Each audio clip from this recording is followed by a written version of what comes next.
A questão que eu deixei na primeira parte, ou seja, muita gente diz, mas eu vou deixar de fumar porquê?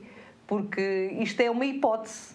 O poder vir a ter uma doença, um cancro ou outra doença associada ao tabagismo é uma hipótese. Pode não acontecer nada. O risco é um risco enorme. É verdade que nem toda a gente nem todos os fumadores vão acabar por ter cancro. Há pessoas que podem fumar uma vida toda e que poderão não ter um cancro, não é? Exatamente, mas isso é suscetibilidade, e também temos que contar com a suscetibilidade da genética individual de cada um, mas o risco é enorme e, portanto, não há como, na verdade, prevenir e deixar de fumar o mais cedo possível. Os benefícios são tanto maiores quanto mais cedo o fumador deixar de fumar. Relativamente à parte oncológica e às doenças oncológicas, porque as pessoas têm muito medo, de facto, da parte oncológica, não é? Quais são os cancros mais prevalentes causados pelo tabaco?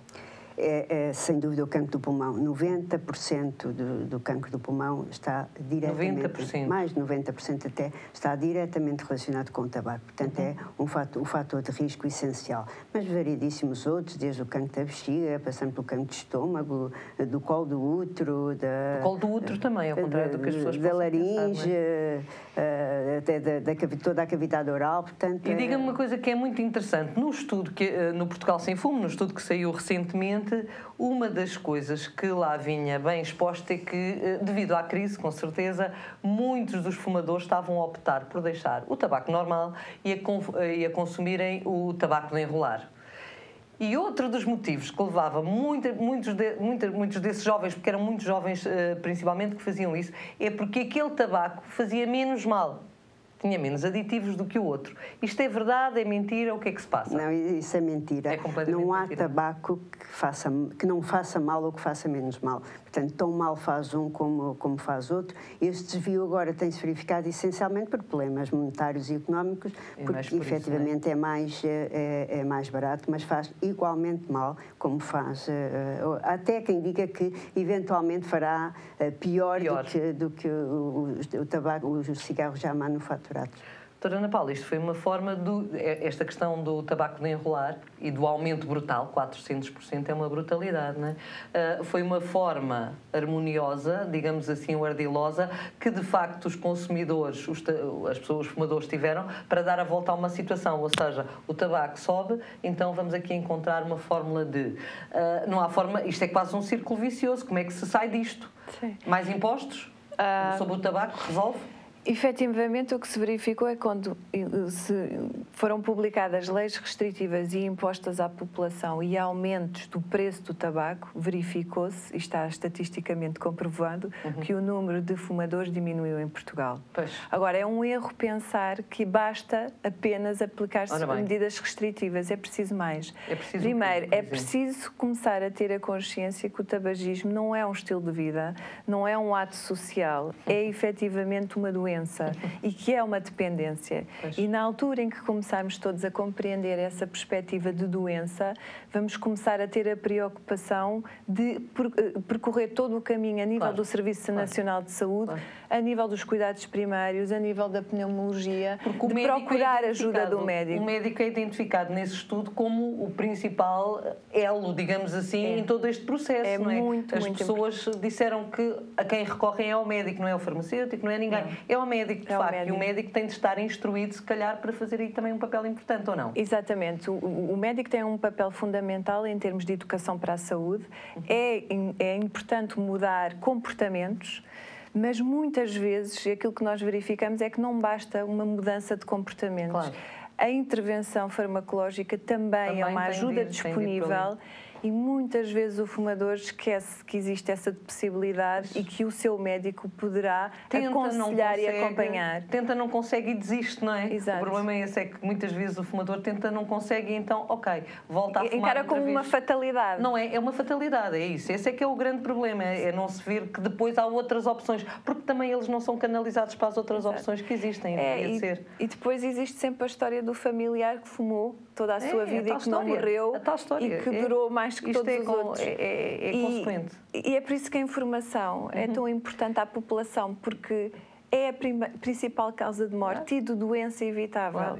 Claro. E isto diz tudo. Doutora Eduarda, outra coisa que também é muito importante, as crianças, e isto aqui eu penso que aqui era fácil dar-se a volta, ou seja, porque de facto as mães aqui podem ter um papel muito importante, se não fumassem, não é? O problema é que elas também fumam. Que é, e isto vem no estudo também, que de facto fumar no carro e em casa onde houvesse crianças devia de ser proibido. Vamos avançar para a proibição? É mesmo assim proibido ou estaremos a ser fundamentalistas em todo este processo? Porque há aqui depois os velhos do Restelo que dizem que não podemos ir tão longe e tão depressa. Eu também já ouvi isto. Não, temos de ir gradualmente. É preciso educar, sobretudo educar as pessoas. Eu acho que temos que começar por aí. Educar as pessoas, dar-lhes informação, educá-las no sentido de perceberem o mal que estão a fazer aos filhos quando vão todos os dias de manhã com os miúdos 1 hora ou 2 dentro do carro e fumam 1, 2, 3, 4 cigarros. E mesmo em casa. O que é que isso está a fazer às crianças no futuro? O que é que isso pode levar em termos de saúde? Problemas relacionados com... Imensos problemas respiratórios, desde logo, a asma e sintomas semelhantes aos sintomas da asma. Também sabe-se que os miúdos cujos pais fumam têm maior tendência para ter variedíssimas outras doenças, por exemplo, a otite média das crianças está relacionada também muito com os problemas de tabagismo. Já de sem falar no exemplo, não é? Porque também sabemos que os jovens que fumam, regra geral, os pais também já fumavam, portanto, o exemplo é também extremamente importante. Eu gostava de dar uma chega. Há pouco referi o estudo da doutora Sofia Ravara, que demonstrou que os fumadores em Portugal não têm noção que o fumo passivo é igualmente nocivo. É verdade. E isto joga muito bem com a perspectiva da criança, porque a criança que está a inalar o ar fumado pelos familiares nos ambientes fechados é um fumador, um fumador passivo e que terá consequências graves a longo prazo. Acabámos de ouvir, não é? E eu gosto muito de referir esta perspectiva, que é as crianças replicam comportamentos. Completamente. E numa família, numa sociedade em que... Ou se revoltam e não replicam e fazem o contrário, mas regra geral vão para rastro. Por muita educação para a saúde, por muita comunicação que se faça, tudo se perde se nós verificarmos que a nível do núcleo familiar o fumar é um ato natural. Portanto, a criança tem tendência a replicar aquilo que vê. E, portanto, é importante mudar os comportamentos. E acha que nós temos agora um programa de combate ao tabagismo novo, pelo menos está em equação. Acha que ele corresponde a tudo aquilo que estamos aqui a falar ou nem por isso? Não está ainda dimensionado dentro daquilo que nós desejaríamos. E volto a colocar assim também a questão do fundamentalismo. Será que nós, com a vontade de protegermos de tal forma o cidadão, estamos a ir longe demais e a dar passos demasiado grandes relativamente à questão do tabaco? Surpreendentemente, o referido estudo do Portugal Sem Fumo demonstrou que os próprios fumadores consideravam que medidas mais restritivas em relação ao tabaco e ao seu próprio preço iria ter um impacto positivo na sua motivação em deixar de fumar. Mas será que é consciente? É isso que eu pergunto. Quando eles dizem, se o preço subir, eu deixo de fumar, não é consciente, porque é uma questão económica, não é? Sim, mas é uma questão económica, mas pode ser o início. Pode ser o início. Claro. As taxas de participação do estudo de Portugal Sem Fumo foram altíssimas. 96% dos inquiridos responderam e tiveram gosto em participar no estudo. E os 2 primeiros tópicos que apareciam em termos de estratégias para ajudá-lo a deixar de fumar passava de uma forma destacada em mais comunicação, mais informação, mais educação para a saúde. E em segundo lugar aparecia a terapêutica farmacológica como uma terapêutica de apoio associada ao médico para ajudar na decisão de deixar de fumar. Portanto, os portugueses estão conscientes da realidade, sabem que têm de deixar de fumar e precisam de incentivos. E se calhar essas medidas podem funcionar como incentivos, é isso que me está a dizer? Podem funcionar com incentivos e quando se faz uma análise retrospectiva é que efetivamente houve um impacto positivo, tendencial, de se deixar de fumar. E como é que explica a história das mulheres? Pois, infelizmente, aquilo que se verificou é que a nível das mulheres, principalmente entre os 25 e os 44 anos, se aumentou o número de mulheres fumadoras e o número de cigarros fumados por dia. Pois. Mas no global, apesar de tudo, houve uma tendência para a diminuição. Também está preocupada com a história das mulheres, doutora? Muito rápido. Pois, já é essa a percepção que temos, é que na realidade as mulheres vêm cada vez a fumar mais e a idade fértil. Eu queria chamar também a atenção para isto. Ainda é mais grave, não é? É importante haver alguma atuação a este nível nas raparigas que estão a pensar... vai ter problemas com o feto. Exatamente, que estão a pensar em engravidar e depois, sobretudo, quando engravidam, de todo... E aí deixar mesmo de fumar. Deixar mesmo de fumar. Outra questão, um fumador pode e deve fazer atividade física? Por que práticas deve optar? Vamos dar a palavra a quem sabe. Vem aí o Hugo Muniz com o momento Vida Ativa.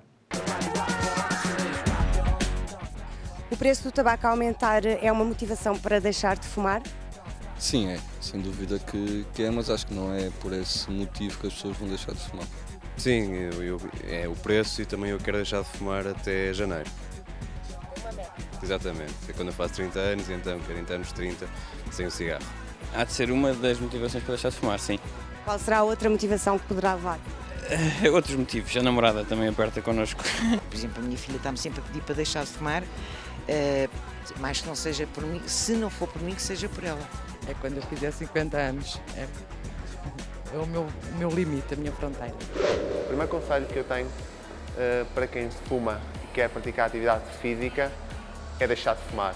Sem dúvida que deixar de fumar é fundamental e o querer deixar de fumar é ainda mais importante. Nós podemos ajudar e encaminhar nesse sentido, mas se não existir a vontade de querer deixar de fumar, o nosso trabalho fica aí comprometido. Parte por nós também educar e criar a parte pedagógica do porquê deixar de fumar e o que é que está diretamente relacionado com o fumar. E tentar ajudá-los nesse sentido, o que é que o tabagismo, o que é que de menos bom o tabagismo nos traz, e depois nós entramos aí diariamente com a prática de atividade física e o que é que a prescrição e a orientação da atividade física de vida faz de bom na vida de cada um. Atualmente, sem dúvida que é preocupante o número de mulheres e jovens que fumam, sem dúvida que é. Nós temos cerca de 22% da população portuguesa a fumar. O que existe em comum nos jovens e nas mulheres é o sentimento de grupo, de pertença, de diversão. E aqui na Virgin nós temos exatamente aulas em grupo, com sentimento de pertença, que são aulas comuns a todas elas gostam daquele tipo de atividade e divertidas. Tentamos passar a parte do fun diariamente aos nossos sócios. Se os sócios não tiverem diversão na modalidade que estão a fazer, não vão ter a vontade de vir todos os dias e ter experiências diariamente diferentes. É nesse sentido que nós aqui conseguimos conciliar as duas necessidades. E a partir daí construímos diariamente essa longevidade, essa esperança média de vida com mais saúde, com mais vida. E isso nós pretendemos, ter diariamente mais qualidade de vida de forma dependente. É aqui que nós, juntos, tornamos-nos muito mais fortes. E aqui recomendo a prática de atividade física, juntamente com quem sabe e com quem vos pode orientar. Despeço-me desta crónica com o nosso lema: juntos somos mais fortes. Mantenham a vossa vida ativa e até para a semana. Quero agradecer às convidadas do Saúde em Jogo. Foi um prazer ter as duas aqui. Fica o conselho principal: seja mais feliz. Deixe de fumar. É a sua saúde que está em jogo. Até para a semana.